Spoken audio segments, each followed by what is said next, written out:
to those that don't speak the languages that we speak. Thank you so much for joining us today with our favorite shaman, our Zulu shaman, our psychedelic shaman. And we see people are already here. So, siyabonga. So for those who will be joining us during the session, please, as you enter, please do like. And then quick announcements from the space before we go into our session. Yes, we heard your cries and we do see that the cold front is coming. So our event is going to be postponed to the warmer seasons. But yes, today we have a very, very important session, being it on the Gregorian calendar, Bariki mental health month. Yes. Yeah, let's focus on divine feminine. We even forgot. But Mkulu, thank you so much. Lwazi is his name, our Zulu shaman. So, Kulu, for those who don't know you, yeah, please introduce yourself, the work that you do. I think people are here for your psychedelic work, but the work that you do, and then we'll take it from there. Okay, so I've had a really tough time trying to explain myself in situations as to what exactly do I do, because I myself don't understand it. But I've come to a point where I realize, Uguti, what I do is that I'm more of a self-love shaman, if you want to call it that. I can't. There's a few things that there are things that I can't help you at, but I can definitely, and I mean definitely, help you love yourself unconditionally. That's what I do. And the medicine space is so wild and big when it comes to the plant medicine, which is shaman, is what I'm known for in this platform. It's so huge, but everything that you meet in those journeys, everything that you experience in those journeys are all trying to help you come back home to yourself, to remember who you are. Absolutely. And remembering is the journey to unconditional love. It's a lot to unpack, but yeah, that's basically what I think I am in this in this Yes, so this yeah, so time. that is actually what you do, Vele, because I think most of us do struggle with that acceptance of self. And yes, if you can Yeah. do something great for yourself, please, please, please, please do journey. But Kulu will talk about the upcoming ceremony, yeah, porque event, the upcoming ceremony that he's going to be hosting. So people have been asking, Hori, oh my gosh, Drakensberg is so far. But for your healing, we travel, guys. But it's going to be in Machalis, Nekesha. Yes. My happy Yeah. birthday, 12th July. We'll be there, guys. It's nobody knows. Um, I don't like the gentle approach. So Yeah. yeah, we'll be in a different type of energy than this one now, where I'm just here on the screen and you can't really get a sense of what's going on. But if you can imagine for a second, in Mahalis, it'll be like you're sitting with the sages that have been sitting for generations and generations, some from the Amazon, some from Africa, some from Asia. Everything comes from Mother Africa. So we'll be sitting there and we'll be commuting in this beautiful journeys. Some will be very tough. By the time we're done, you won't even be able to know who you were before. And sometimes people look at me and they listen and they like, this guy is kidding, until they go through the actual process. Then it's like, whoa, this is not what I thought it was. It's not as easy as I thought. Thank you, Black God just joined us as well. We have Black God, we have PKXD, Oritogoza Gogo. But yeah, so please do ask questions. I know some questions will be a little off the topic, but I think everything relates because Namin could have got questions for you, especially with this very big topic, and especially how I relate to you, Yabo. I have questions. We'll talk here. How do you deal with the men in this space here? But for those who've just joined us, it is June, Men's Mental Health Awareness Month. Yes, because Bare is Valela, our kings outside. So yeah, so Kulu's here to unpack these topics. I will be switching titles here and there. Don't be surprised if I call him my son too. But I think Lwazi, when we started the convo, which was in passing, Onalero also just got here. Okay, hi. Togoza, welcome everybody. But I think when we started the topic, I'm sorry what time it was, but we are seeing what is happening here. And at times, mhlawumbe with a human eye, and maybe there's the behind the scenes to a lot of things. And yeah, today I realized, Guti, actually, with all conversations you and I have had, I've never sent you a brief. So you are going to be heading this session here, and I'm just going to be interrupting you That's with scary. questions. But yeah, I'll be interrupting you with questions. But on Don't that, even well, feel my like my one that. ask is because well, the people that I came with and with um a lot of retreats and spiritual work that we see now, I don't know how it works with abantu besifazane and the main, right? Because like I'm saying, Mm, you have yeah, when you're within, yeah, you have, yeah, you're very strict, ne? But we've had like instances where some people don't take instructions well, and sizwa bathi, I mm, don't know, I'm not a man, sizwa bathi ukuthi there's like a clash of egos when men need to take leadership. So how do you yeah. operate that in your space? And oh yes, and then back to what I was saying, Guti, when we started the topic, we wanted to speak about did you say hyper masculinity? What did you say? Now Oh, he speaks he speaks other English, oh was yeah. like Well, there's an interesting thing that has happened in my work. Uh, the past, I'd say, a year or two. There was a moment where I was like, why am I working with feminine energy only? Why am I having so many women? Like why is it like year after year, it's like tons, it's like 90%, 80%, 90% of women. And I'd be praying and say, I feel for the boy. And then something just switched a little. And then I started having more and more men on my retreats. And now it's like overwhelming men, right? So it's actually a beautiful thing. And I thought about it the other day when I reached out to you, and I was like, how, I've seen your work and I love your work. And I thought about how there's no conversation. I wish there was a panel. I wish there was a place where we can talk about masculinity without being judged, without, just to share what masculinity is. Because I feel like society can really try and destroy the boy um, without it being aware that it's actually destroying the boy. Right. And then when the boy now is like going crazy, society doesn't say that, no, we are part of the disillusionment of the boy. So that is why I reached out. So when I reached out, I thought we're gonna have a panel that you just like you pushed me to like, come on, let's do this. One. And now yeah, no, I'm I haven't acquired the skills to know how to manage that field, because like you say, with a lot of us are not in balance, yeah. Well, so I do Mm. deal a lot, Nami, in present times with a lot of feminine energy, but I don't know how yeah, how I'd approach, yeah, if I had a panel of men, yeah, I would come as a what you guys call as bobo feminazi kind of angle, right? But I really do wanna Oh, you try understand. to handle, Hey, understand all angles. No, I feel like you'd really come with the proper balance there. But coming back to your question, you asked if how to deal with men, and I think one of the things that we've lost in our communication in society is that we have created symbols of what it means to be masculine, what it means to be feminine, and we sort of have, before we communicate with each other, we go through the symbolic chamber and just look at, this is the symbol that I'm talking to, so I should not humanize this person. And the thing is that every man has a boy inside, right? So you'll understand this by the time this conversation is done. But I want to start it in a different manner, right? There was a time.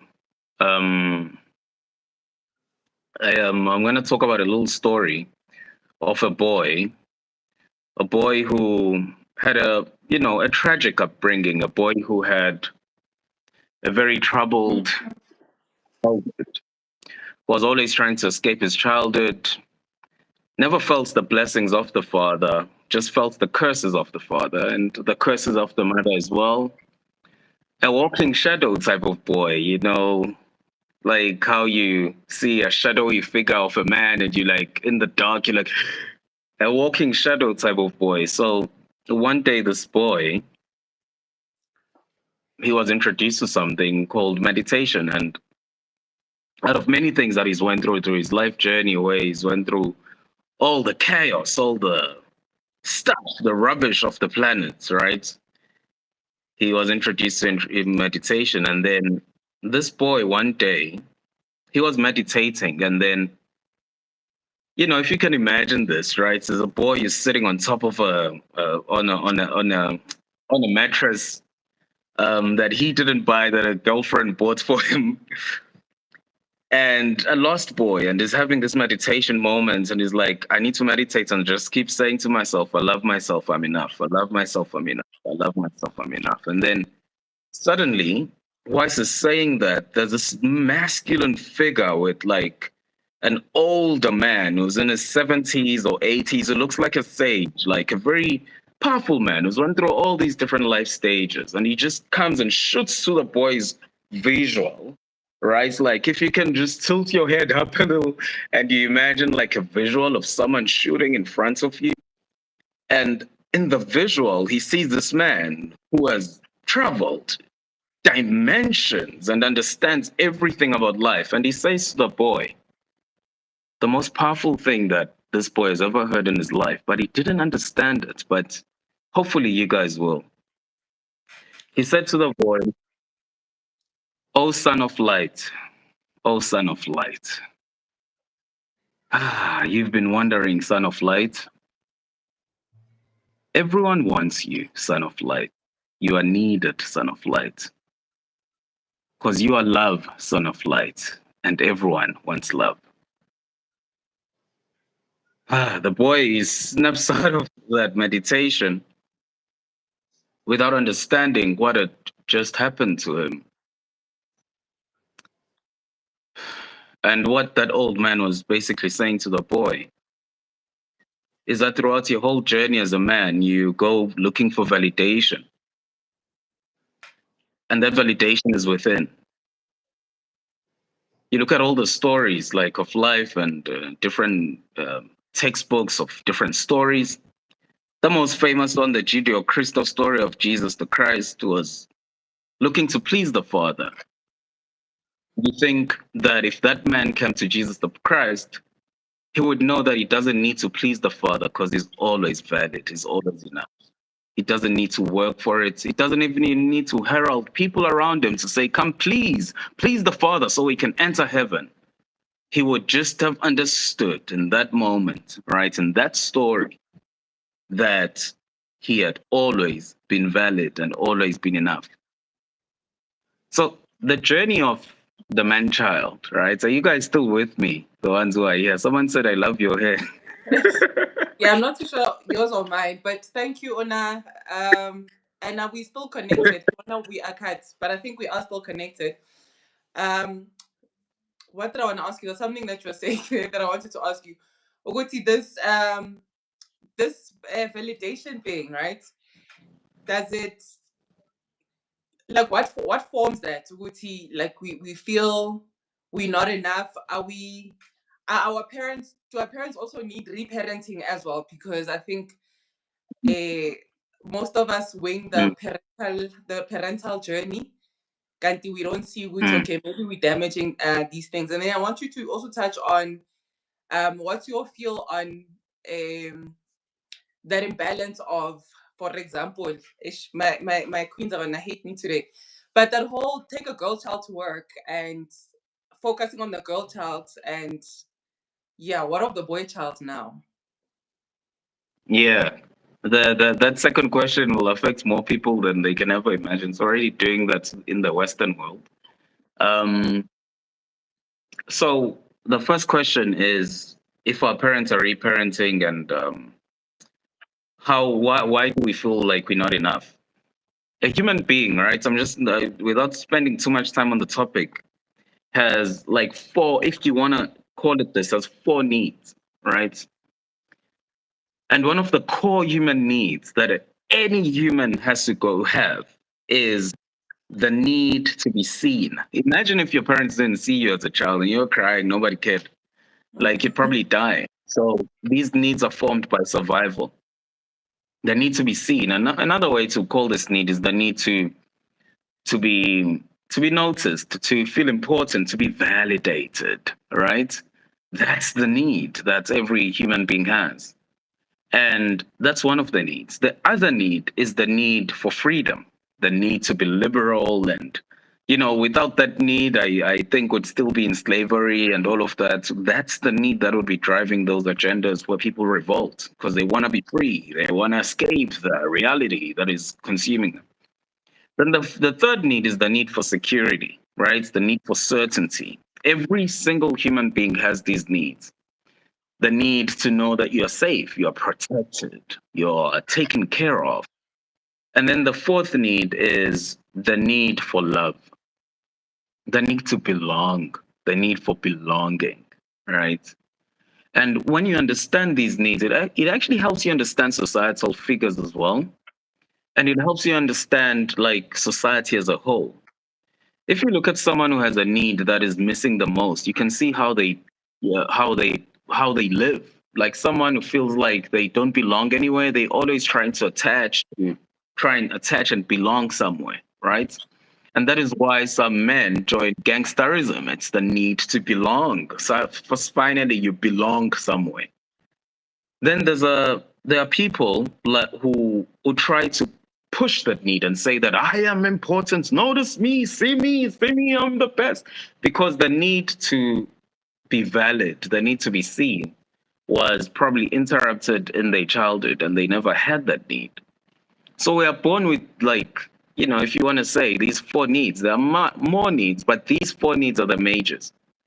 When you look at human wounding as well, it goes on these core needs. You find that someone who's struggling to feel like they're not enough, they feel invalid, is because that need was interrupted in childhood. No one was taking care of the child and saying that you are enough. I see you. I connect with you. I choose you to be here. I want you here. That need to be noticed, that need to be wanted, to be needed. So you can see that there's that interruption in that person's life, and then there's a variety. It could be a need for belonging. It could be a need for security. Someone is always paranoid, like that. Those needs, if they interrupted, there are people in our society that are such a perfect example of people who are struggling to meet their needs, and they try to externalize meeting their needs. If you look at a character like I don't know, man. No, I hope no one will share me for this one. You look at a character like Kanye West, he's always trying to be the best. He's always trying to be enough. Imagine if he had an experience where he knew that he was enough. He knew that he didn't have to perform in order to be enough. If he only knew that, things would be so different for him. Michael Jackson, you know, he also struggled with that need, the need to feel like he's valid. So he had to perform for the father, his father. And then he created this whole career. There was a time where he has a lot of money. He could have just stopped, but he couldn't because he had to fuel this need. The thing with needs is that you cannot really and find true fulfillment. If you meet them externally, you keep chasing. You keep chasing and chasing. You swing from one thing to the next, to one thing to the next, because you're trying to already have inside. And society has trained us and taught the whole psychological world that a child is struggling with something, that you should just drug them versus looking at what are they really struggling with. If you were affected as a child when your needs were not met and you've never really experienced love, then you have to understand that your children will experience you in transition, and you in transition is on and off. So you need to be able to hold space for that, right?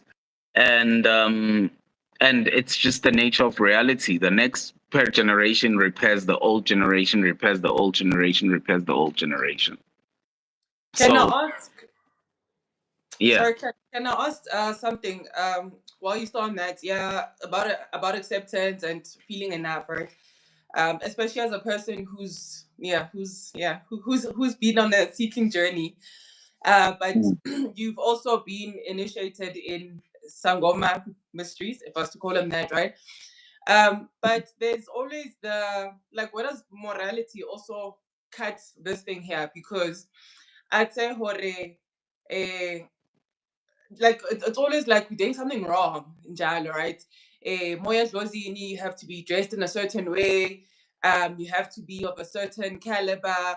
So even in spiritual spaces, there's still there's a checklist I still need to fulfill to be able to be accepted. Like I remember with my journey with you, right? I was so scared. Oh my gosh, I'm gonna be in these trans worlds, and then I'm gonna Matong Chica, there's gonna be like these grandfathers and grandmothers, bang tete, bang tete. So there's that uh, like there's the moral code, if I was to say so, that's also how that also we say, no, I'm not pure enough today, or yeah, no, I can't talk to my Josie today, or I can't, So how does that affect us? And then on that as well, do all issues that we are experiencing now, does everything come from childhood? Is it possible for you to experience a wound, moso kulile, and for it to manifest in a destructive manner now? Mm-hmm. Hey, that's a Gogo type of that environment. The reason why I didn't like it is because it was telling me that I'm powerless, in a sense that, and telling me that people who were born before me are there to threaten me. And I felt like that is a very dangerous thing. I didn't understand it at the time because I was still young. But I understand it now, and I understand it with connecting with ancestry through different plants. And you slowly start to understand that there's no one there who's passed away, is trying to come back here and destroy your life, and you have to do certain things and please them. I think that framework also didn't really exist before imperialism. Where when I look at like indigenous tribes, Southern African indigenous tribes, when they do the power of ritual, like they slaughtering a goat, you look at the tribes and they don't really talk about like, unless if you don't do this, you're gonna go to bad luck. They doing it as a ritual, as a rite of passage. I'll make an example, um, which brings us back to the topic of masculinity. The example is that in the past there were so many different initiations that would happen to us as humans. There's the person who just got born, who the whole tribe comes together and they're celebrating the birth of the child, right? And then there's a slaughtering of an animal there. But the slaughtering of the animal, whilst they saying that the wisdom of the sage, the ancestor who has passed away, to say, we bring you, here's the child, come to this child, protect our child, teach them the ways of the land, teach them the ways of the trees, teach them the ways of Unomkubulwane. So we are saying all of those things to the child as the wisdom keeper of the tribe. There's all these different people of the tribe who are coming there to celebrate this birth of this child. And they are saying, thank you for choosing us. Now, you fast forward that, you add imperialism, you add all these other dynamics to it. Then that ritual, which was sacred, where there was eating, now becomes some sort of there's this religious framework that gets into it. This is my theory. There's like a religious framework that comes into it where it's like, now don't slaughter that goat. When this child is born, this child will have all the types of bad luck and will go to hell, which now marries with the Judeo-Christian type religions where now you are going to go to hell. You are going to ascend to the dark realms. And then when you look at the Bantu language, it's so fascinating. There is no word for Satan, right? So there's no word for that, such an entity that is fighting with the neutral, genderless entity called Umveli Ngang. There's nothing that is fighting that, like, right? The other question that you had asked earlier, which was, what do I think around what's happening with this the girl child thing? It's so fascinating. I was actually talking to my sister the other day. I'm saying, this is so weird. Whenever you walk in a mall, all you're seeing is just women who are working all over. What happened to the guys? And you're seeing it very strongly in Western societies. I'm lucky to work with quite a lot of people from the West. From different parts of Europe and stuff. And you're seeing how it's actually starting to really cause an issue there. How the ignoring of the boy child. Of course, everything has to be in balance. The ignoring of the boy child, what it is causing. Setting to again, talking to my sister, telling her about like what's happening in the dating sphere now, right? And I was like, listen, you know what happens in the dating sphere, because a lot of men don't have access to opportunities like how women do in our days. What would happen is that every woman who has access to these opportunities, let's say a career woman, a woman is, independent lady, they say know your worth in our society, know your worth, lady. She's looking for that man who made it, who's at the top, right?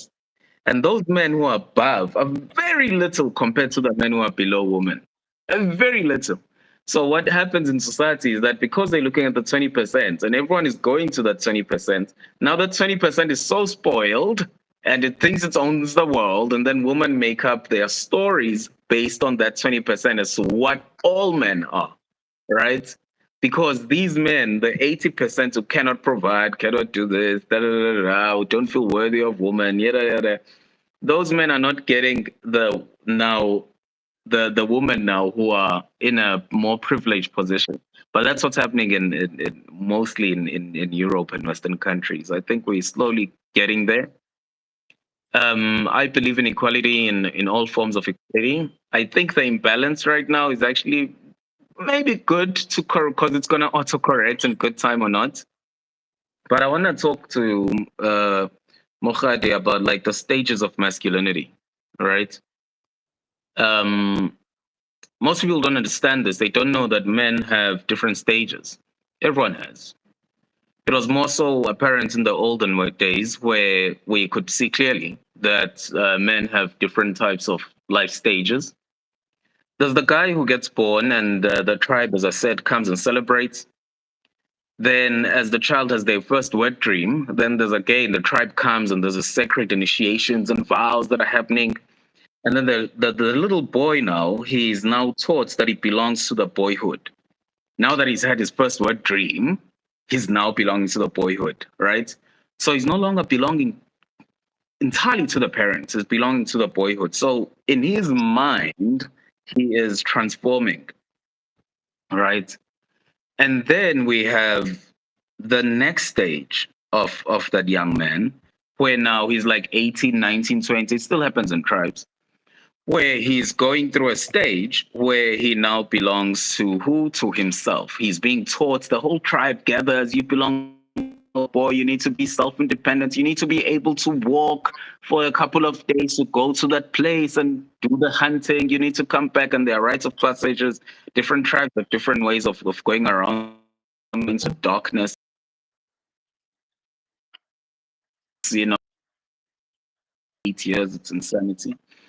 And you are basically being taught that all the wounds or the curses of the father or the mother, the shadow, it's for you now to transform that energy because you belong to you now. You come back home. Then you go to the next stage, which is very, very, very, very, very obvious in our society. And it's the stage of getting married, right? And that's the only stage that we still keep the vow of. And that's why someone is married, you're not expecting them to not be at home for the next year. They cannot be planning that I'm going to go and live in wherever, Dubai, and live my wife for the next 5 years, because there's a vow there that is done. The whole community comes and gathers and makes sure that you understand that this is your whole new identity. This is a whole new you. So that is the life stages that men and women actually go through, but I just focused on the men, but they carry on. So what are the life stages that happen to men like post 18 or 19 years old? Yeah.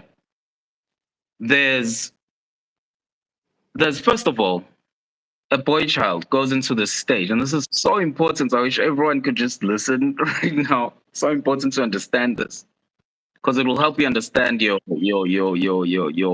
husband, or your friends, or your brothers, and stuff, and your children. A child goes into the innocent stage where they are actually looking for a hero. So I don't know if you've seen this, but I know Gutsi, where I grew up, I remember we used to praise all these guys who are carrying guns because we are looking for a hero. That's what the boy child is going through. They're looking for a hero. You know, some kids are like, I am Superman, and another one is like, I'm Batman. Wah wah wah wah. You know, they are looking for the hero. You know, in some psychological studies, they call this the divine child. Where they're looking for the hero. They still innocent. They still pure. They so hyper creative, hypersensitive young boys, and they are looking for a hero. They're looking for some journey to go into. Now, that stage is a very young stage. However, you do find it's an older men who are still looking for a hero, going and praising and following other things. They haven't learned how to self govern yet. So there's that early stage, and then there's the next stage, which I think most people would really understand, because it happens a lot in you know in people in their teenage and 20s and 30s and even beyond sometimes. And it's the stage of the wanderer, the child who's wandering, who's looking for a place, a journey, right? Who's looking for a journey.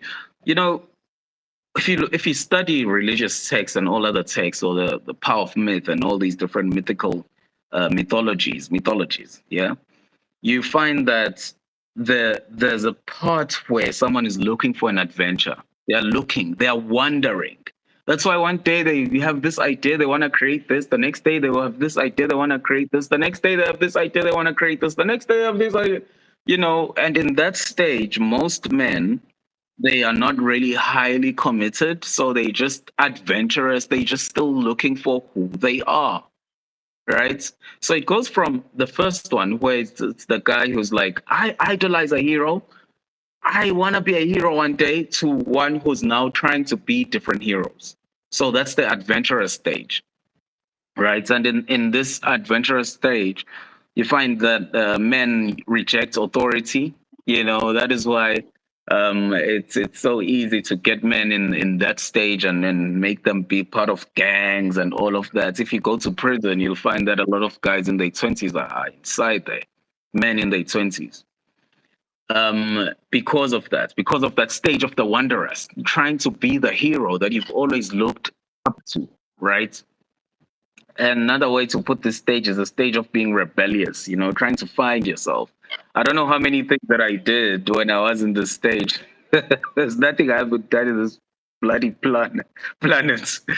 So there's that stage. And then there's the next stage, which is a very interesting stage, right? And it's the stage of the, you know, if you want to call it, we can call it the stage of the warrior, right? The stage of the prince, where the man now has finally known, would see, this is what I want for my life. This is what I want for who I am. I finally know and have the blueprint of how my castle will look like. I finally have a blueprint of how my kingdom will look like, how my children, how this and this, my career will look like. And now it's time for me to start building that. And in that stage, the stage of the warrior, the stage of the prince, right? The man is now like a prince and is trying to be a king. He knows he's been through the stage of idolizing the hero. He's been through the stage of being with different heroes, trying to see where he fits in. Now he's in a different stage where he's like, I know what type of hero I want. This is the type of kingdom that I want to build. Now, How men do in you this get? stage are very okay. Sorry, no. I want to ask. Look, so are these stages that come one after the other? Because I want to ask, how does a man move from that state of a wondering, I guess, and then to a state of knowing? Because some people, unfortunately, we have friends who didn't make it to this age. It's either because they've been in juvie since the school or whatever it was, or unfortunately, or car accidents, whatever it is. But how does one get to a stage where they're like, okay, no, singing or whatever it is, and kulile, this is what I want to do. But please pause there. I want to read questions that you can also answer. Kim Burtz is here. I think it's from your network. Greetings, everyone. Greetings, Kim. Bongani Mkono is here. To hello. The Black Gods. I'm going to need an expansion of your question, my king. Um, because Lwazi and I are more Nguni. I'm also Nguni more than Betty. Precious, or good evening, Shaman. Interesting topic as I'm raising two boys. Baru Black God is asking, what are your thoughts on initiation rites? Oh, okay. He put the other two words in there. So initiation rites, Mupato, Bohuera, etc. I think you have a Zulu term for it. In connection with masculinity. Would you say it contributes towards building up or destroying the modern man? Kitmate also just got here. Hi, Gogo. Orelesedi, Banabachanya. I also want to ask on this one with initiation, especially from the first stage that you Yeah, started. it depends. It's quite a simple answer. It depends on whose hand you're under. That's all I can say. If you are under a hand of a boy, you're still wondering who's doing what they're doing because they're just doing it now. Next year they're gonna be doing forex, and you know they're still looking for something. The way they can fit in, and they play with some energies and do all of these things. Then it depends on the hand. If you find a good hand, I think it doesn't. But when you look, I'm not sure if you're asking about the framework of that and how it destroys or builds up masculinity. I think the framework, as I said earlier, is polluted by modernity. And so Yeah. that's why that it depends. There's so many people who can really hold really, really good space. Amazing, amazing, amazing people who can hold space in that area. But there's so many people as well who can't hold space. They're just marketers. They're just there to just do their marketing, get you in, and then you go and woo, and then you're done, and then you come out of there, you are angry and pissed, and you hate the whole Yeah. thing, and already had the right hand around it. Follow up Um, question, which is what I wanted to ask actually. Thoughts on boys raised only by their mothers. How important is a father figure in a boy child? I want to add on this one. Where you spoke about rebellion and the stages of how they're looking for a hero, right? Which is, I'm assuming, outside the home. But with the work that you do, have you encountered men who are raised by what we call the nuclear family, mom, dad, 2.5 children, picket fence, well, from a Western point of view, but that whole there's the structure of the mother, the father, but there's still the maybe gangsterism. So, for example, or seeking a hero outside, and this one, I think this one needs to be addressed because I think a lot of us, I don't know if it's the world balancing itself or if it's playing jokes on us, but I think like in my generation, a lot of us gave birth to boy children, and we're like, oh, okay, what now? there's one thing that you cannot teach because masculinity, it doesn't develop through nurturing. More, it develops more through challenge. And as a mom, you can't transfer that. It's impossible. It's just an impossibility. Like but your biology says no to that. It's actually a virtual impossibility. Did you know the game that fathers like to play with their kids where they throw them up like and throw them up almost recklessly, and women are like, "Wow." Did you know that even that alone makes the child realize that if I fall, if I get thrown, someone will catch me. And that's how masculinity develops. Masculinity develops through challenge. But too much challenge causes problems, just like too much nurturing. So, single moms, I think I really, really, really feel for those boys because there's masculine aggression that you do not have, that you'll never have as a woman, and you'll never understand what this aggression and how to channel this energy, this aggression that controls this man's life stages. You'll never understand what it means. You'll never understand what it means to have that level of testosterone. There's there's a lady who worked at a lab, and they're working on, you know, manipulating things, creating testosterone and all of those things. And this one time, this lady by mistake poured testosterone on herself without even seeing, but she didn't know that testosterone just hit her, you know, like concentration of testosterone. Next thing, she's in a board meeting and she's looking at this lady's like 28 years old, and her boss is like 72. You know, like the CEO and all these other men. And he's in this boardroom and he's looking at them. He's like, "Yo, hey, God, boss is so cute.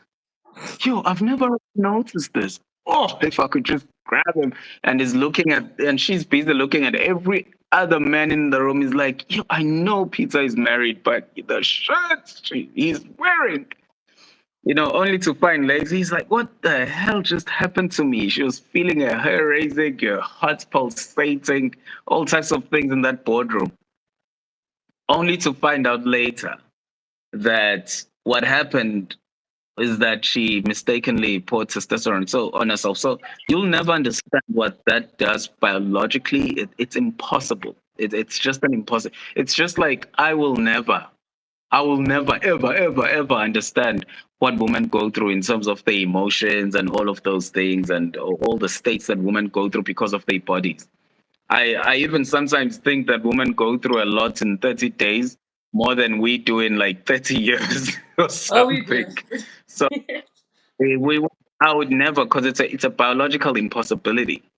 So when it comes to single moms, I think it's really, really important to have a masculine figure who can chime in, and just like in tribal times, just like in these times, modern psychology says you need to have a father.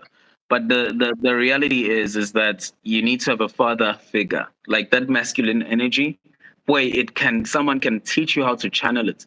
Have you ever noticed how statistically, the men who do this thing of abandoning their kids and stuff are the men who go around having multiple kids all over. A men with typically father issues, fathers are not there. It's because that aggression, that energy was never channeled the right way. He never knew that there's an energy here that needs to be channeled. And as a man, it's so easy to transfer that. You're not even having that conversation because you don't know it, but your energy just transfers that thing to the boy child. I hope I answered you. What was your other question? I think I. Yeah, so I was on that, Guti. Say you're raised still. I'll use my own father as an example, right?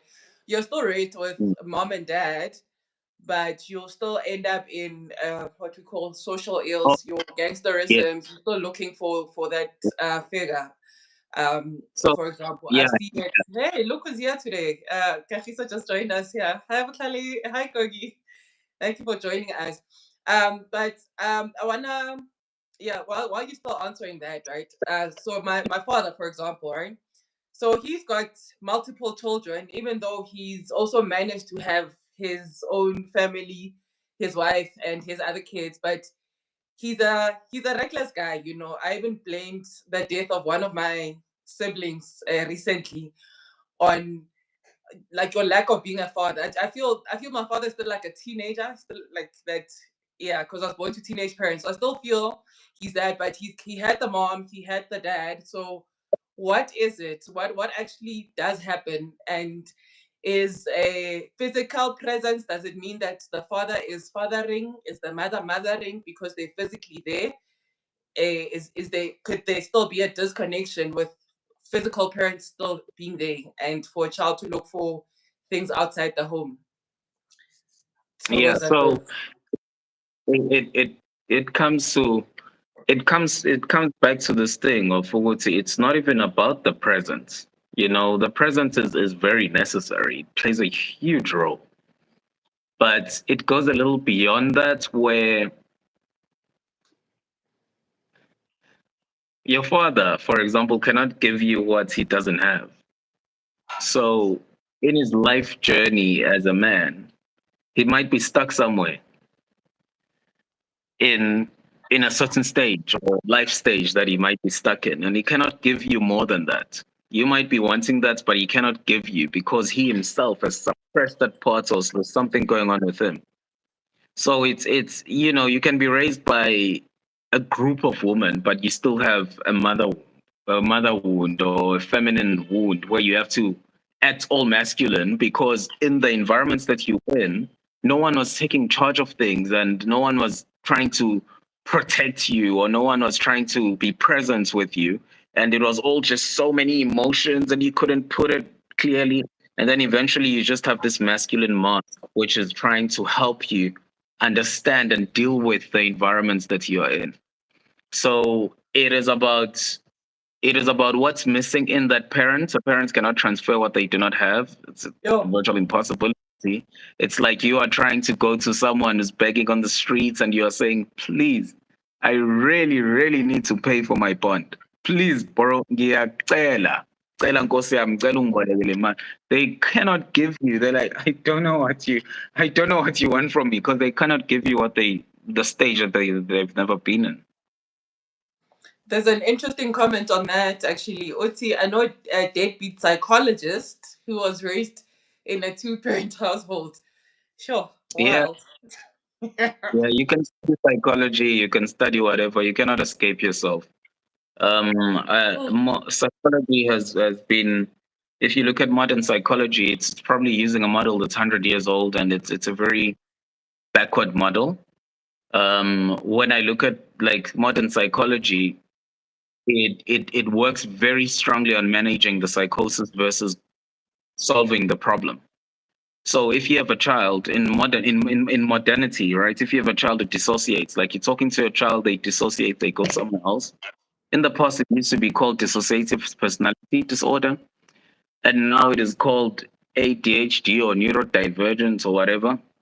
But in modernity, when you look at that and you say, how can we manage this? So you say to the child, next time when you dissociate, take this pill, or just try and focus on that color, on that. You try and manage it. But when you look at it from a different perspective, right? You look at it from pre-psychology perspective, when a child dissociates, you ask yourself, why is my child dissociating? What is this persona? What causes this? And then you start learning that that dissociation that's happening to the child is caused by something that happened to the child.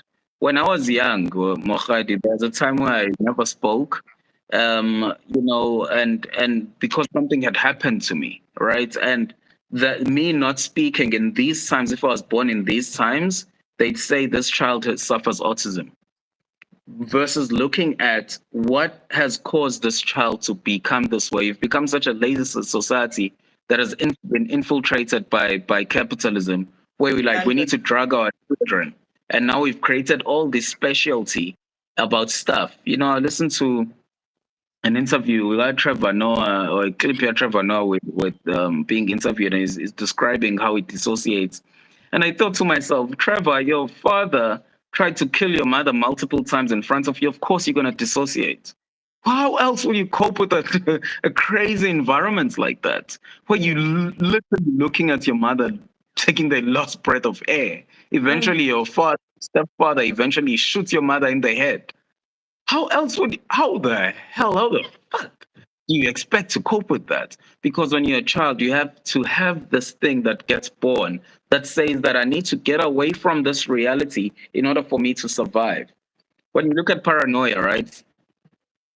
Paranoia, you look at like people who are born in war zones and even the unspoken war of the 80s. You find that a lot of people are paranoia. So they are constantly looking what's going on. Am I going to be okay? Blah, blah. Because the reason for that hypervigilance, right, was caused.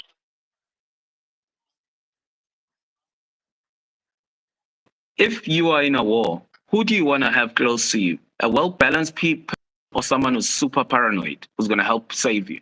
You want to have a paranoid person. But now the problem is these states, whether it's association, whether it's paranoia, whether it's hyper empathy, whether it's you reading the room that someone is threatening, something wrong is happening, and whatever. All these states were there to help you survive a certain complex environment. And now that you are older, these parts of you are not aware that you are no longer in that environment. So it Yeah. goes a little deeper. These parts of you, sometimes they are inherited in the genes,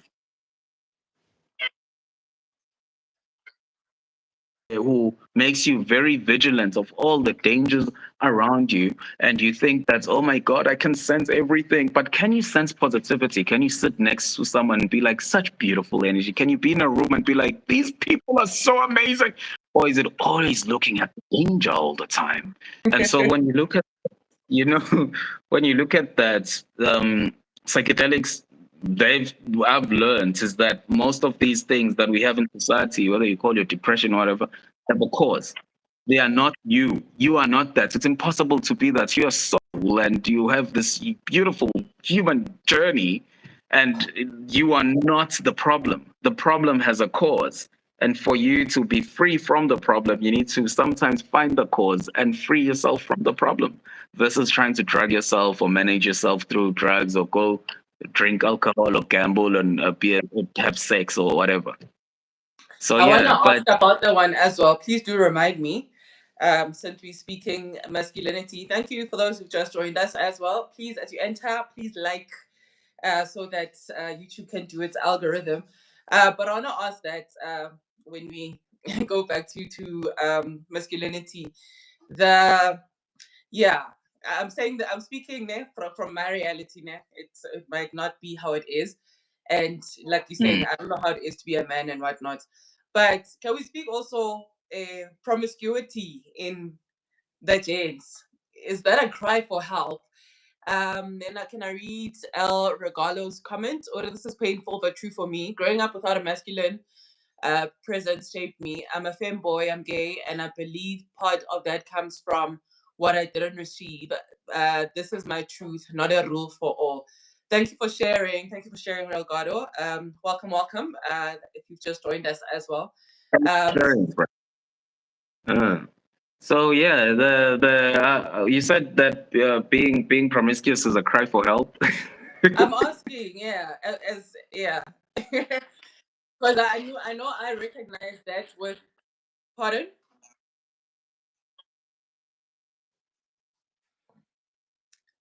Lozzie frozen. Okay, okay, we lost you there for 2 seconds. Oh, there are people who are looking for themselves in other people, and they'll always be looking. You know, I told this other guy who was going through a divorce. Lozzie, He said, your your mic.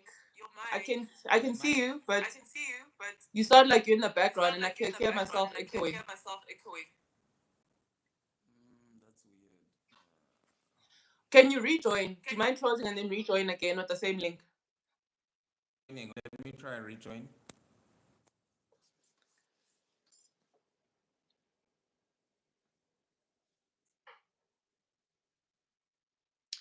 Thank you for joining us. Okay, our shaman will be back here. Precious. Okay, I'll read Precious when Lwasi has reconnected again. But yeah, please do ask questions. Yeah, I think on the single parenting one, I think most of us can relate to that, you know, and we have, I like your disclaimer at the end there, El Regalo, that you said it's not a rule for all, but you feel that is your experience, right? And yeah, it would be nice actually to have, yeah, a queer healer one day that we can host on the space here. Okay, let's wait for Lwazi. Okay, I'm gonna check on WhatsApp. Okay, I'm gonna direct him. But thank you so much. Yeah, we speaking masculinity and yeah, all the traits. Hopefully, we're gonna go into the dysfunction that we're experiencing today as well. You know, the hashtags, the GBV that we're experiencing down here in the south. Because he's here. Let's just add him. Please also do subscribe to his channel as well. It's Psychedelic Medicine SA. I think I did put it in the comment section. Black God when are we getting to the psychedelics? Prudy just got here. Welcome, Prudy. But yes, we'll get to the psychedelics. I do also have questions on that one, and I know it's a favorite topic here as well. But yes, there's a comment from All Precious Uti. I think for single moms, especially, it's best to get uncles to play a role in boy kids instead of wanting to be a dad as well. Sunlit, did you get that? What? Say that again. Sorry, it just paused for a while there. Okay, Uti, I think for single moms, especially, it's best to get uncles to play a role in a boy kid's life instead of wanting to be a dad as well. I agree. And then Sunlit, I'm gonna mute my mic next because I'm hearing my echo. Sunlit also just got here. Welcome, Kotukari and Botswana. Already more conversations around masculinity, unpacking the masculine wound, and being intentional about his healing is much desired. We quest for the union of both the healed masculine and feminine.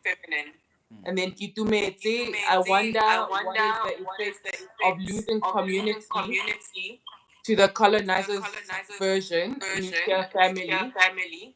The single mom phenomenon is new, well, for my age mates and the village that I am from. So was that, so was that. Okay, I'm gonna mute my mic. That's so interesting. Yeah. I think I disappeared back then when I was still someone spoke about shared something and say this is painful, but growing up without masculine presence shaped me. I'm a femboy, and I think you know what you're going through is more common than you would imagine. It just gets explained deeper in therapy sessions or whatever. You where it happens in all genders actually. Where I once worked with someone who very masculine lady in her 40s, and only to learn as we go deeper with the work that within all the relationships where she was with other women, she would be when she was really really in love and with a certain. I can hear you. Yeah, can you guys hear Lwazi? You faint on my end. Yeah, can you Okay, I hear think me? Hey, technology has bulala. Can you hear me? Yeah, so she was going through something where she was like whenever she's really really in love with the lady and like she wants to get married, she'd go through a sabotage mechanism and just go for some guy, and that lady would never know, and yet she's the man in the relationship and stuff. Only to find that when she was Lwazi, young, it's faint yes, again. yeah. Yeah. Are you on speaker? Are you on a Bluetooth speaker? No, no, no, I'm not. Okay. Okay. Let me Yeah, it's just. come off and come back. Let's see if that Okay, cool. Let's try that works again. fine. Okay, thank you, thank you. Okay, Betty, the mic is soft. Okay, it's gonna try rejoin again. Gogo, welcome. I haven't seen you in the longest. Noni is here. Dumelang, I have missed joining the lives. Thank you, Black God, for confirming. Zulu Shaman Dlangamandla. We have a Zulu Shaman as well that we are hosting. Okay, so he's gonna try rejoin again. So you can drop your questions. I think we should go into the psychedelics part of the convo. You can ask, but we'll be asking, okay, how does his work, the ayahuasca, the Huachuma, and yeah, the other stuff that he gave us, yeah, how does that work in terms of repairing what we currently experiencing? I want to ask about the whole GBV situation. I want to ask about um that imbalance that we touched on a little bit. Is it systematically designed? Is it just is it okay? It's not justified. Is it justified though by system? We need to address certain things before. But yeah, I think okay, he's here now.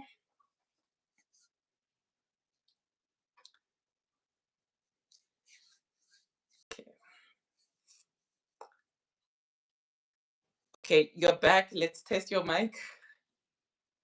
Hello. Yeah, we're back. No echo as well. Lovely. Oh, it's good. It's good. Yeah, I was actually squeezing my butt for that. Can somebody please help me? So yeah, I was still talking about the story of the lady who was, lesbian, butch lesbian, and then she was talking about a sabotage mechanism. Whenever she was engaged with someone, she'd go and be with a man and stuff. And then when we were doing the work, we learned that when she was young, she was molested, and she also saw that within what was happening within that environment is that the boys were not molested, and that was one of her core memories that was suppressed.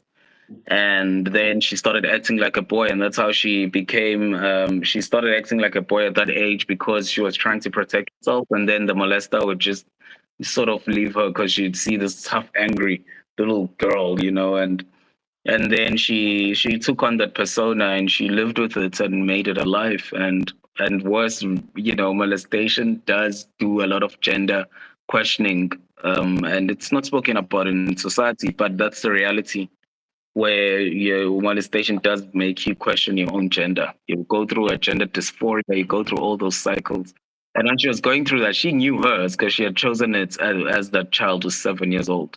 So when you go through the healing with that person, then they learn that, okay, no, actually I'm feminine at my core. I'm not really masculine at my core. The masculinity was the mask that I was wearing to survive the threatening environments as a child. And now there's a part of me that's still stuck in childhood that needs to be liberated. And once that part is liberated, then they get to choose what they want to do. So I hope that gives you some sort of clarity, brother who wrote something.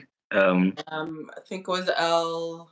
I need to read his name again. What of sorry, Mohadi, there's another question I want to just go through. What is the effect of imperialism in the nuclear family that we are sold by Westerners? The best study. I really, really, really love studying tribes. Sometimes I fear that I'll just go and just disappear and never come back.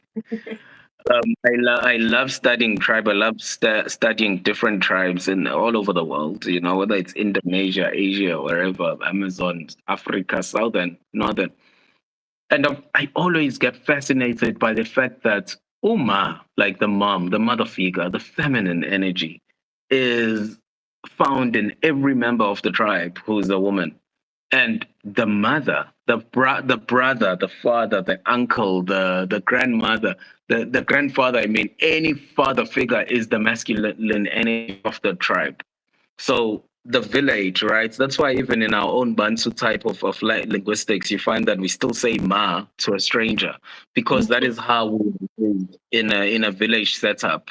If you go in the Western type of way, you say thank you, mom. They'd be so confused. What the hell? This is losing your mind because that sort of way is very isolated. It's very individualistic, and now we are being sold back what we already believed in before. We're actually working with these conversations. We're having these conversations to come back to where we were. There's nothing new that we are creating here. We are just going back and remembering who we truly are. But it's being sold to us, so you'll find that a lot of people buy into this corporatization of the family dynamic, where you have to separate the child, distance yourself from the family. If you're going through something, and you are going through suicide, for example, someone is depressed, it's you alone who has a problem. It's not family dynamic. We're not going to look at a 13-year-old boy who's trying to hang himself and say that there's something wrong with the family. There's something wrong with the boy. It is his mind that is wrong. So that type of individuality comes with colonial mind. But I try to avoid sometimes demonizing an entire thing, because it's not only I'd say colonial, because it wears different shades, but I think in our planets there was a time, or there's a stage that we've gone through that really separate us from who we truly are. And we have to keep remembering, to keep riding the planes of remembering in order to come back home to ourselves. Because at its actual truth, nothing was ever missing. Nothing will ever be missing.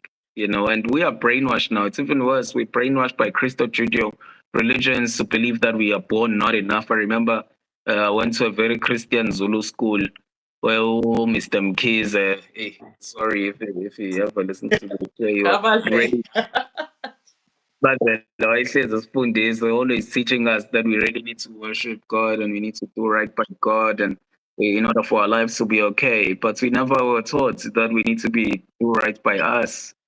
We never were taught that we can self-govern, we can be autonomous, and we can make our own decisions. No one actually taught us that we have to respect this figure that is somewhere in the sky, and we were made to imagine these figures. And then that's where we started deploying part of our spirituality to some foreign objects when you compare it to humanity as a whole, where you deploy a part of yourself to something external of you, and you are not internalizing what you already have, which is the enoughness that you're seeking, the power to create that you already have. So these conversations that we are having is just a remembering. We're reminding each other. We're saying, let's come back home to 100%. ourselves. Back to the boy, right? Let me go to the boy who's now a prince, right? Coming back to the boy who's now a prince, and he's like, now I know what type of kingdom that I want to build for myself. And this boy, usually in society, is very misunderstood. Sometimes he's now at a stage where he's hyper focused. Is if he has a family, the family is confused as to why Babusha is busy. Dad is always busy with this thing because he's really focused on creating this kingdom, this vision in his mind that now he's going to go into. Then the men go through from that stage, right, to the next stage, to the king stage and the stage of the leader, the sovereign. And if you want to look at that stage, you're looking at Inkosi, like someone who now knows, who has his kingdom, who knows what things they like, don't like, and they sort of have gone through all the journeys of looking for a hero in their lives, then trying to beat different heroes, then saying this is the type of hero that I'm gonna be, and then finally now they are the hero. So they're at the almost the final stage of their masculinity, and now they are the hero of, they are actually the ones that all the other boys look up to. So that's the whole journey of the man, right? And then when he's gone there, then there's a next stage, which is the stage where now he's actually transferring his knowledge to the rest of the world and to the rest of the people, because he's gone through all these different stages and he doesn't need to prove himself anymore. He doesn't need to earn love from anyone because he finally has his castle. So that is the different types of masculine stages. And you find that in my work, I meet sometimes I meet men who are stuck in different types of stages, and our stages, by the way, where they come from is that they come from our childhood vows. So when you are a child, right, you are a young boy, there's a moment in time where you're like, I never want to be like my father, or I want to be like my father, or this is what I want to do. I never want to raise a family if I can't afford to have I can't afford them. I never want to do this. I never want to do this, because you are trying to correct the shadow of your father, right? The curses of the father, not the blessings. And you are seeing all the shadows of the father, and you're like, I never want to be that way, or I really want to be that way. And then you go on this whole life journey from that 8 or 10 or 11-year-old boy. What you are seeing in men is a devotion that happened at a very young age. It probably came from inspiration or a desperation to try and be seen. And they are going through all those life stages in order to finally build a castle that they've always wanted to build. And that is what controls the life stages of men. So We have when a your father, mm, Sorry, we have a question. Shaman, can you please talk about the idea that men understand love as respect rather than love being love? I know I wanna add on that one, right? Especially when we dividing the two, masculinity and I guess the feminine. Because in to my understanding, right, we both have the qualities, right?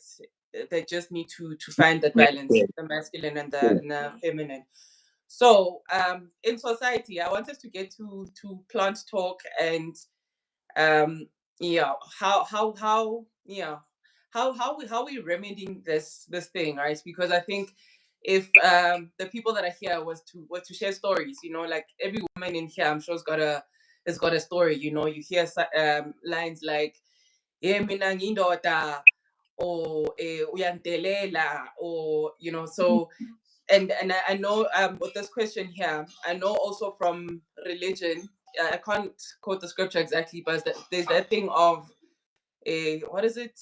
Love the church like Christ loved. But I know like respect and love. Yeah, guys, where's the disconnect with that one? And Mm, can a mm. soft man be masculine? Yeah, a kind man. Yeah, can a kind man be masculine? On Oscar, Mm. yeah, on that one before we get into plants. Okay.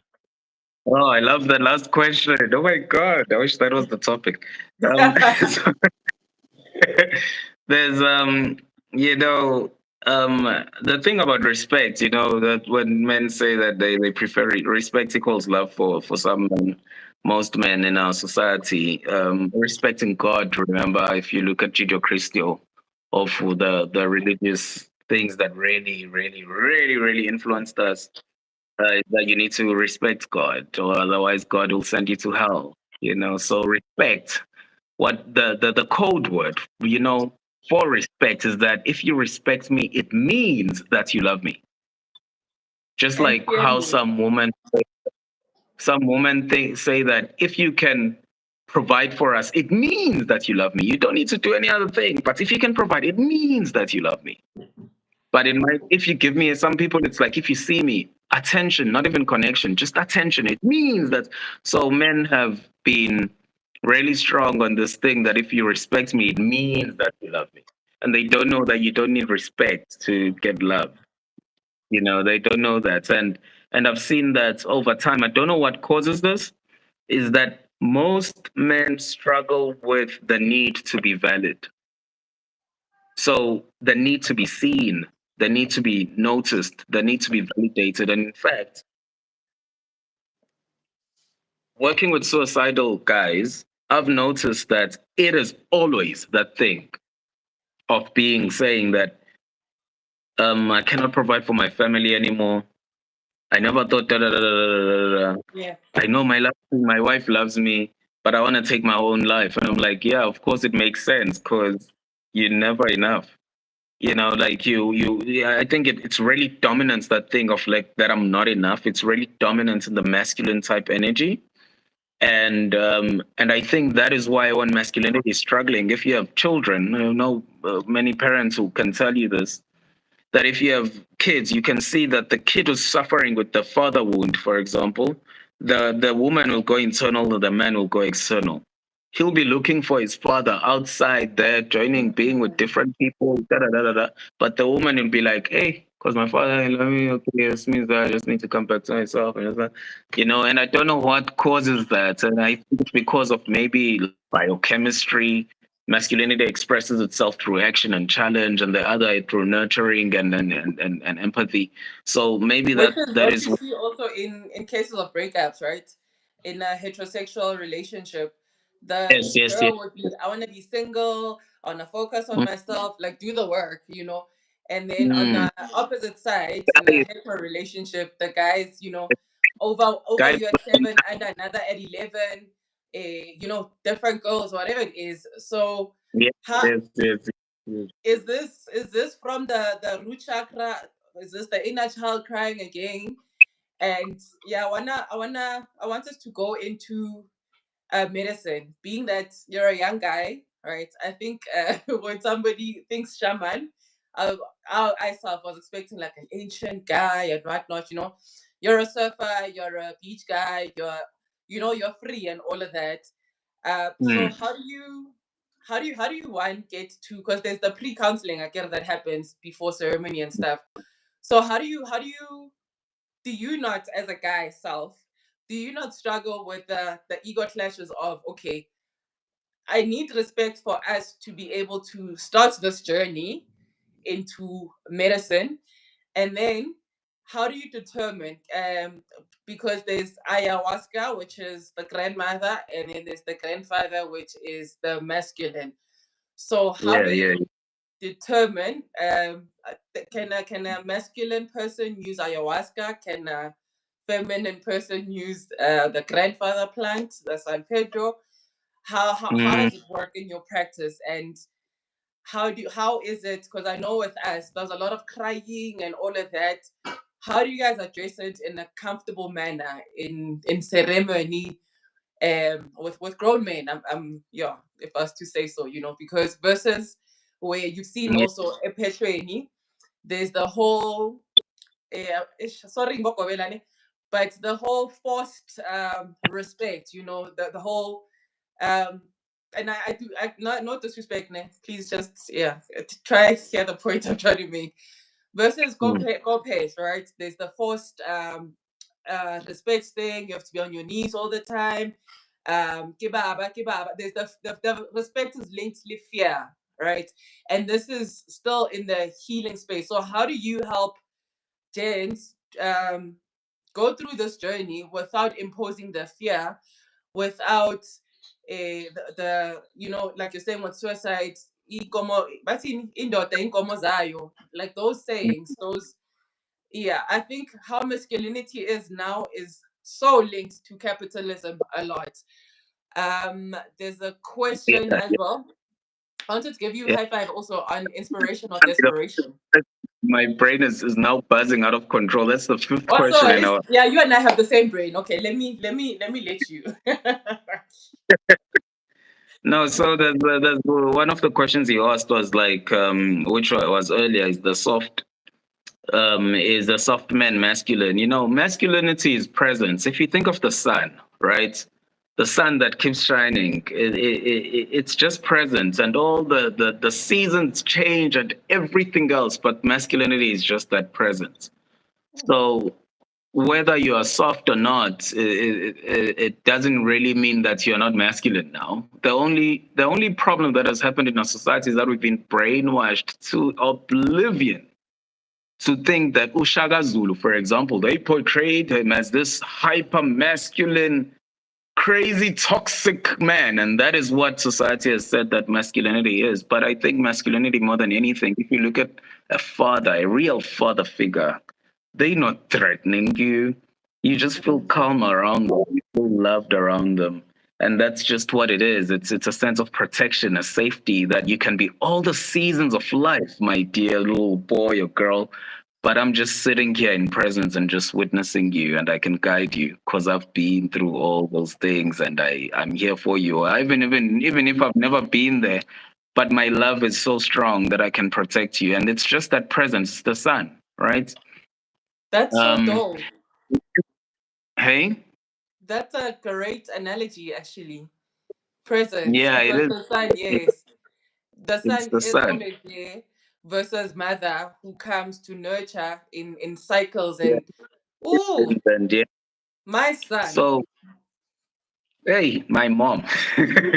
So there's that, and then when it comes to men, I know when it comes to the work that it can really be challenging. What I've seen is I love restudying what I do all the time, like sitting down, writing down what happened in that case. Kwenzakaleni? Well, like I'm really obsessed around figuring stuff out. Sometimes it takes me a month or a year. And I've seen that in most cases, some guys would sort of hide the entire truth. They sort of tell me things that I need to know, and that's where, as someone who works in the space, you really need to tap into your intuition. You need to also understand that if you push someone too hard in terms of like their vulnerability and they're not willing to cross that barrier, it's gonna be challenging. So what I do is that I push them using the medicine. So I'm gonna send you like microdosing before the actual journey that will start opening you up and start opening you up to me as well. Because the frequency, the energy of that type of plant will make you more into your emotions, more into this, and sometimes even If it depends, if that person is like saying that I don't dream, I have zero intuition, it can make you do that and start opening up. And then by the time that we meet, I sort of have your story. How do I choose if I go for the more grandmother or the grandfather medicine? Someone asked me 2 weeks ago about it. So how did you choose this? How did you choose that I needed this? But the one way that I choose is just intuitive. But it's the plants that tell you. I mean, it's so hard for me to say that I can give you the criteria of what to choose. It's the plants. They are the ones who do the work. They are the ones who are gonna say that no, mix this one, do this. Even in the cooking, you can cook medicine for 2 days, or you can cook it for 7 hours, 6 hours. It depends. It's the plants that will tell you, no, now it's enough. You've cooked enough. You've set enough intentions. Just sit down and rest, Mr. Shaman. When it comes to me and my type of lifestyle that I've chosen, you have to understand that as much as now I'm probably this archetype, this guy who runs, hikes, does all these fun and adventure type things. However, I've been in prison. I wasted 7 years of my life. I wouldn't say it's a waste now, but because I've learned from it. 7 years of my life That in does drugs. connect backwards. I've slept under a bridge. I told you a story recently, and that always comes back to me of how I was almost jailed for the rest of my life because as we are disgruntled youth, we used to run away from home and sleep on the streets. You sort of get to be desensitized to some things and ended up having a fight with someone, and I was had an attempted murder thing going on as a teenager that was there for like 2 years. So I've been through many different cycles. The fact that I downloaded videos on YouTube and studied someone teaching me how to sound how I sound doesn't mean that now it takes away all the types of different life stages that I've been in and the different things that I've been in. I can connect with anyone. Whether you've been in prison, I know the language, I've been there. Okay. It's all there. But it only makes sense moving backwards. And I guess that some guys or people or my energy calls certain people to me. I've had men who are in their 60s who tell me they don't love their children. I've had all types of different types of men that you can imagine. And there was a time though, Mohati, that's why I was like, that's also another powerful question. There was a time where whenever I'm meeting a guy who's really like dominantly hyper masculine, stiff, doesn't want to say anything, was probably bought by the wife. I would there was a time where I would sort of forget that I need to do my work and sort of try to keep opening him up. But then now I just sit and I just try to be like the son to him because he's never had that. And it doesn't matter where the sun, if it's the sun of winter, if it's the sun of summer, the sun of winter is shining so low, it's not really as strong as summer, but it's still the sun at the end of the day, and that man needs it. And that's how I do things now. And sometimes I create programs in my mind for someone. I'm like, hey, this one I know, Guti, our program is a year or two, but they don't know yet. But I know the plants have told me, or my intuition has just told me that this is what we're working with. Hmm. So yeah, What what was that, question did you Rose? have? Oh, I want God. to read questions. Yeah, it's getting emotional. Noni Uti, respect is such an interesting one because respect is not an actual emotion. We miss asking for what we emotionally need rather seek how we want the other to behave, and we skip Mhm. the request. So that's always a coco. I 100% agree. The That's reason it. I'm asking this is Precious continuing. I'm asking this question: could it be that it's socialization more than what men really need, especially if we believe that we must return back to our hearts? Mm. Yes, and shout out to the sun. That's such a. I'm gonna use it going forward. That analogy, yeah, the sun. Presence, the presence, and then Litlotlo is here. Litlotlo. You have a new name. Tre. I don't know if we said in French, but that then we say he's our day ones. Shout out to the plants. Great topic. Thank you so much for joining us. But yeah, no, shout out to the plants, really. And I think we're gonna need we're gonna need a second episode, Lois, because I didn't get to ask also the other questions I wanted to ask. But you can continue. I think Yeah. at the 90-minute mark, yeah, we can cut it. But Mm. as a matter, I'm Thank you. requesting, son, can we have another session to continue this one? Okay, as a good son, yes, we can. So just one thing that I want to brush over is that yeah, it's very true. Thank you, man. I mean, woman, I think you guys understand emotions more than we can ever understand in our whole entire lives, and we possibly masculine energy understand logic more than you can ever comprehend. And when you are seeing that maybe your person is struggling to communicate something, you need to hold space for them and understand that even the small thing that they say is very hard for them to take out and say. It's really difficult for a man to just open up and be vulnerable. And if they open up and be vulnerable, and you are somewhere playing a song from the 90s in your head, and you're thinking about all other things, and you're like, hey, we can always talk about this later, you must know that that door feels like for him it is shut. And he's like, okay, I will never try this again. I was disappointed because Aish. it's so hard, because we've been socialized that way, where the man has to be strong. And you know, when you talk about socialization, we not only talk about colonialism, we're also talking about wars and history. You know, we're talking about a period in our lives where if you are in war, if you are in the Congo right now, if you are saying that no, something hurts, there's no time for that. You know, we need to survive. We need to walk for 3 hours and go sell fries at the mine. And you can't be like, no, my elbow is broken. We need to move. So some things are actually created by that environment, and the environment has changed, yet the behavior is still there. Mm, So that is what. 100%.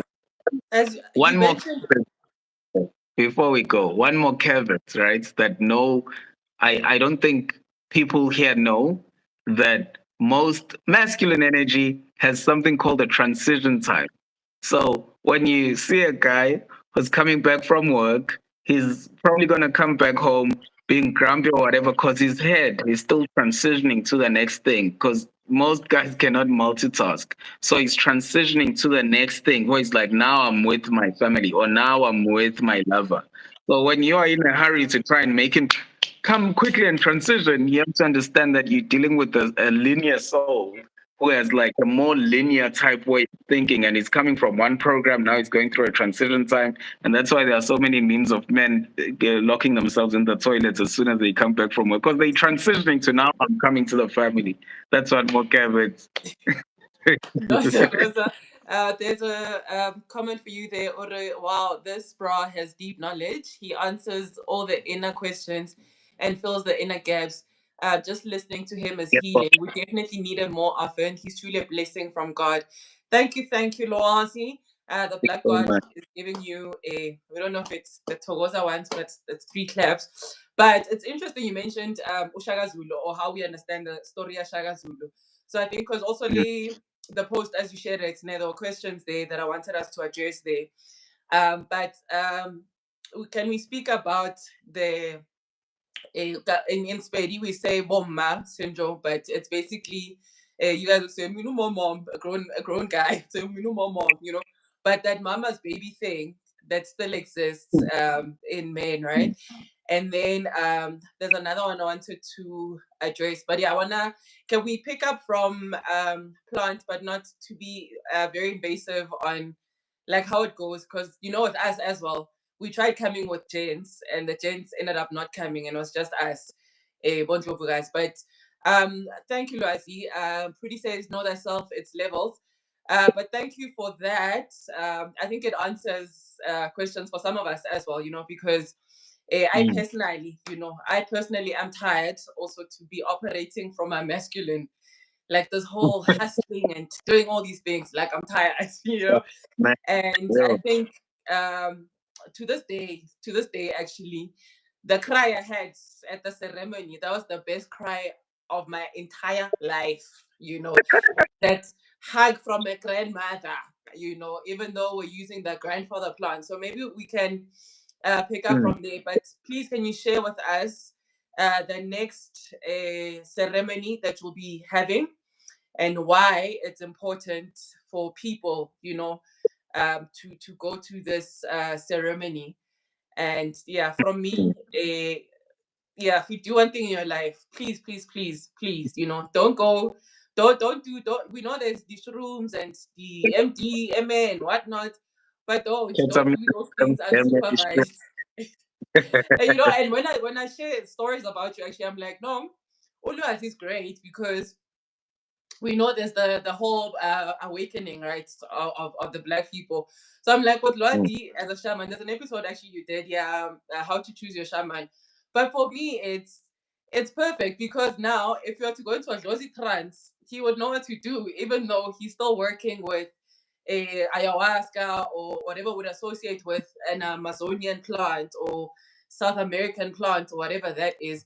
So yeah, please share with us the ceremony that's coming, why it's important for people to do this, and yeah, I'll put my comments off that into the fire.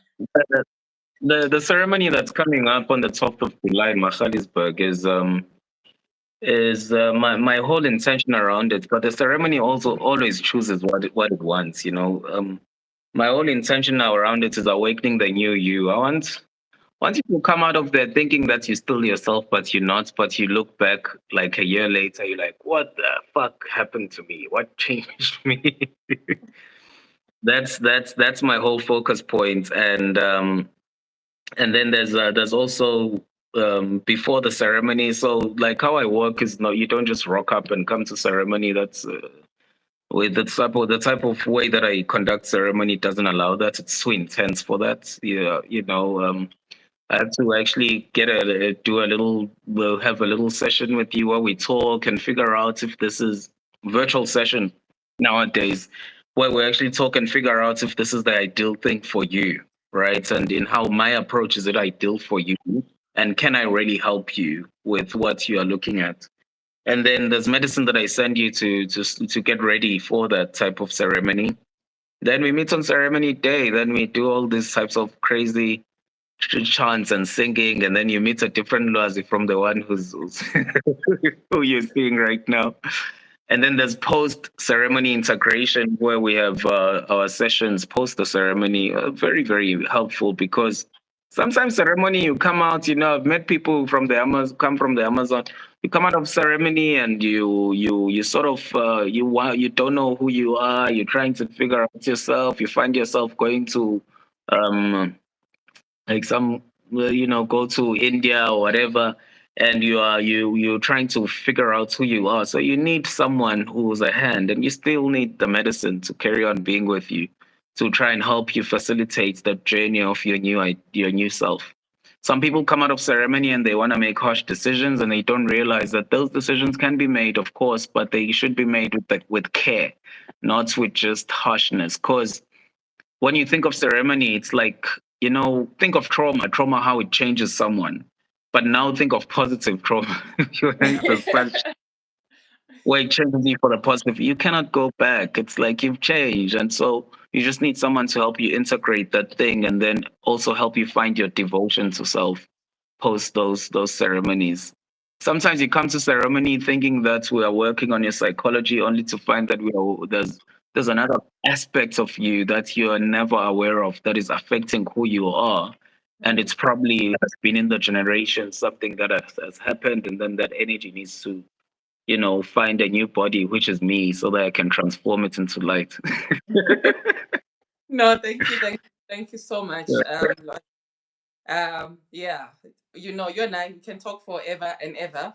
But please do make time for us to maybe continue this conversation before you start preparing for the big ceremony. But from my end, le gogo here, Kafiso, ore Thank she the next one. you. Gogi, are yehle. But Changa Thank has to be you. there. But yeah, so it's one of the plants that he works in. But Thank you for please, this. like whatever. I think there's a lady I spoke to recently, but that whole, you know, feeling stuck, feeling, oh my gosh, I've tried this, I've tried that, I've tried that. but only if you're in resonance. Don't do it because fashion, ayahuasca, this and that. But the plant Yeah. does filter you as well. There are instances where people get Yeah. there and you've traveled and whatnot, but yeah, because you are not in alignment, you're disturbing the energy of the entire ceremony. The plant will kick you out in terms of that. So even with us stoners, please, let's respect the plants. These plants are spiritual, guys. Let's respect the plants, but you'll get to work with a higher frequency plants that unlock a lot of things. It's a long trance, 15 hours. Okay, I think we lost Lwazi. But about 15 hours, 10 to 15 hours in other dimensions. So yeah, please do. I will share his poster as well. Please follow us on socials. So it's Don't Fear Podcasts on social media, except for TikTok. That one is just my personal one. But yeah, we will see Lwazi hopefully next week or sometime this week again. But Thokoza Dosi, he said Nala Egoli Thokoza. Bye bye, guys. Have a good night. Thank you so much, Crystal. Please, to those who will be catching us later, I will share his. Then how do I share Lodi? Do I share your Instagram? Yeah, you can share my Instagram, psychedelic medicine _SA. Yeah, Or you so can even put psychedelic it medicine on the underscore description SA. now. I'll put it Or you in the can put it on description the box. yeah. Yeah, for Yeah. those even yeah, yeah, it's not definite, but even unlocking your mind wounds as well. Yeah, Plant medicine 100%. can help with that. So was I. Marcus. Ayo, of course.